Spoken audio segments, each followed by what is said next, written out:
Hello friends, welcome to my channel.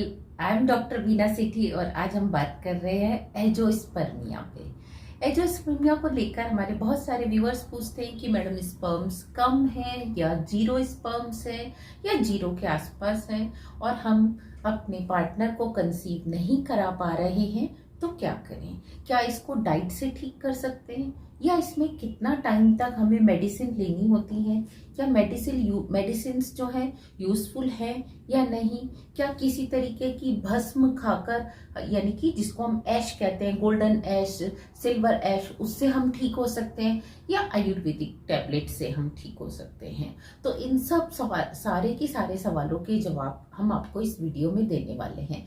एंजियोस्पर्मिया एक तरह का ऐसा डिस्फंक्शन होता है कि आपके जो टेस्टिस हैं, वो टेस्टिकल्स जो हैं वो स्पर्म्स नहीं बना रहे हैं और आप लगभग जीरो स्पर्म पे आ चुके हैं। अब देखिए, स्पर्म बनने से पहले टेस्टिकल्स में ब्रेन से कुछ हार्मोन्स वहां तक जाते हैं जो इसको इंड्यूस करते हैं कि अब आप ये काम करो। तो अब अगर वही हार्मोन्स कम है तो टेस्टिकल्स अगर बिल्कुल ठीक है तो भी हार्मोन्स नहीं बनेंगे। तो इसमें हम क्या कहते हैं, इस वाले एंजियोस्पर्मिया को प्री टेस्टिकुलर एंजियोस्पर्मिया। लेकिन अगर वहां से हार्मोन ठीक आ रहे हैं और टेस्टिकल्स में कोई गड़बड़ है, कोई फिजिकली कोई इसमें दिक्कत आ चुकी है, तो इसको हम टेस्टिकुलर एंजियोस्पर्मिया कहते हैं। कि आप इसको ऐसे समझ सकते हैं कि कोई वो फंक्शन ही नहीं कर रहा बिल्कुल।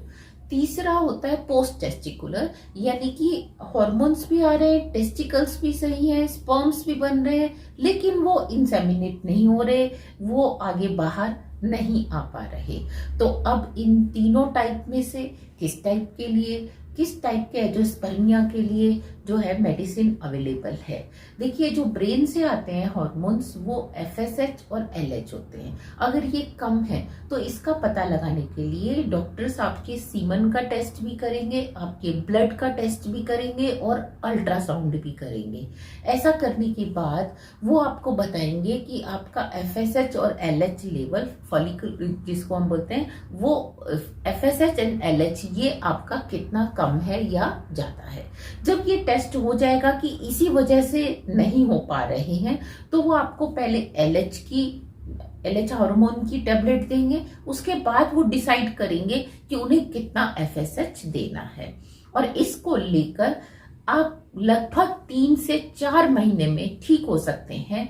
ऐसा नहीं है कि आज आपने मेडिसिन ली और इसी मंथ में आपको रिजल्ट आ जाए। तो आपको कम से कम 3 महीने लगेंगे और 3 से ज्यादा भी, 4, 5, 6 भी लग सकते हैं। तो आपको बिना स्ट्रेस के, बिना टेंशन के और रेगुलरिटी मेंटेन करते हुए अपनी मेडिसिन को फॉलो अप करना है। इसी तरीके से अगर आपका टेस्टिकुलर्स में कोई दिक्कत है तो वो अल्ट्रासाउंड से चेक करते हैं कि जब हार्मोन सही है और फिर भी नहीं बन रहा, तो उसके लिए वो कोई सर्जरी भी कर सकते हैं और हो भी सकता है कि आपको कह दे कि आप अब ठीक नहीं हो सकते। लेकिन अगर ये दोनों पार्ट पे सब कुछ सही है, यानी कि ब्रेन से भी हार्मोन सही आ रहे हैं, टेस्टिकल्स भी सही है, लेकिन वो आगे नहीं डिसिपेट हो पा रहे हैं, तो इसके लिए हो सकता है वो वहां से स्पर्म्स को कलेक्ट करे बाय सर्जरी या किसी निडल की हेल्प से, और फिर क्या करे, उसको आईयूआई या आईवीएफ के लिए काम में लें।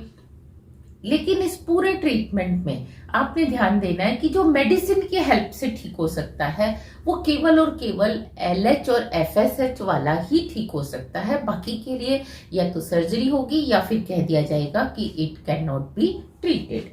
दूसरी चीज, इसमें आपको अपने पार्टनर का पूरा सहयोग लेना चाहिए, क्योंकि अगर आपका पार्टनर के साथ बिल्कुल सही रिलेशन है, बॉन्डिंग है, तो वो आपकी इस प्रॉब्लम को अंडरस्टैंड करेंगी और साथ में आपको हेल्प करेंगी, आपको बूस्ट करेंगी, आपका मोरल डाउन नहीं आने देंगी, ताकि आप जो है ट्रीटमेंट को अच्छे से फॉलो कर सकें और उसमें टेंशन की वजह से आपका कोई रिजल्ट नेगेटिव ना हो। क्योंकि जब आप अकेले ही अंदर टेंशन लेते हैं तो जो मेडिसिन दी जा रही हैं वो भी असर नहीं करती हैं। It is proven fact. और अगर आप बिना स्ट्रेस के हेल्दी उसमें अपने आप को चीयर अप रखते हुए मेडिसिन लेते हैं तो आपको मेडिसिन भी अपना इफेक्ट दिखाती हैं। तो आपने ये देखना है कि एंजियोस्पर्मिया में किस स्टेज पे आपको कितने टाइम तक मेडिसिन लेनी पड़ी। लेकिन अगर ऐसा है कि स्पर्म्स तो हैं लेकिन वो कम बन रहे हैं, अब वो बाई 1 2 3 एनी रीजन वो 0 भी नहीं है और इतने भी सफिशिएंट नहीं है कि आप कह सकें कि आपकी जो पार्टनर है वो कंसीव कर सके। देखिए, इसके अलावा स्पर्म्स का आपकी लाइफ में कोई रोल नहीं होता कि आपका पार्टनर जो है वो कंसीव कर सके। तो आपने क्या देखना है, अगर आपकी फैमिली इनकम्प्लीट है और वो आप एंजियोस्पर्मिया से बेटर वाली स्टेज में है लेकिन वो कम है, तो आप एल्कलाइन डाइट वाला हमारा वीडियो देख सकते हैं। एल्कलाइन डाइट को फॉलो करके एक नहीं कई व्यूअर्स के हमारे पास फोन आते हैं कि मैडम आपकी मैंने एल्कलाइन डाइट को फॉलो किया और उससे मेरे स्पर्म्स बहुत बढ़ गए, I felt good in erectile dysfunction also, और एनर्जेटिकली और परफॉर्मेंस में भी मुझे बहुत अच्छा लगा। तो इसीलिए हम आपको सजेस्ट करेंगे कि अगर आप एंजियोस्पर्मिया से बाहर हैं तो आप एल्कलाइन डाइट लीजिए, साथ में जिंकोविट और आप कैल्शियम, आयरन और मल्टी वाइटामिन्स की टैबलेट्स लेते रहिए। और ऐसा नहीं कीजिए कि एक साथ आपने सारी चीजें स्टार्ट कर दी। आप क्या कर सकते हैं कि आपने अगर एक महीने में 10 टैबलेट कैल्शियम की ले ली, और ध्यान रखिए कैल्शियम सिट्रेट या मैलेट वाला लीजिए, कैल्शियम कार्बोनेट, कैल्शियम ऑक्सलेट मत लीजिए। दूसरा, आप क्या कर सकते हैं कि आपने अगर एक दिन कैल्शियम की टैबलेट लिए तो दूसरे दिन आप मल्टीविटामिन लीजिए, तीसरे दिन आप जिंकोविट लीजिए, साथ में अल्कलाइन डाइट को फॉलो अप करिए। हो सके तो टाइट कपड़े ना पहनिए, टेम्परेचर में अगर आपको हाई टेम्परेचर पे काम करना पड़ता है तो उससे बचिए, और जब आपकी फैमिली कंप्लीट हो जाए तो आप अपने नॉर्मल रूटीन पर जा सकते हैं। और सिंथेटिक कपड़ों से बहुत ज्यादा दूर रखिए। इसके अलावा कलर थेरेपी में हम ये देखा गया है कि अगर आप रेड ग्लास की बॉटल में पानी को 6 से 8 घंटे तक धूप में रख देते हैं बिना हिलाए, और उस पानी का 20 to 30 ml खाना खाने के बाद आप 20 से 30 ml लेते हैं खाना खाने के आधा घंटे बाद, तो आप देखेंगे आपको जो स्पर्म्स हैं उनकी जो संख्या है वो बढ़ने लगेगी, उनकी मॉर्फोलॉजी भी इम्प्रूव हो जाएगी। तो ये थी हमारी एंजियोस्पर्मिया को लेकर सारी information. Thank you very much, all the very best.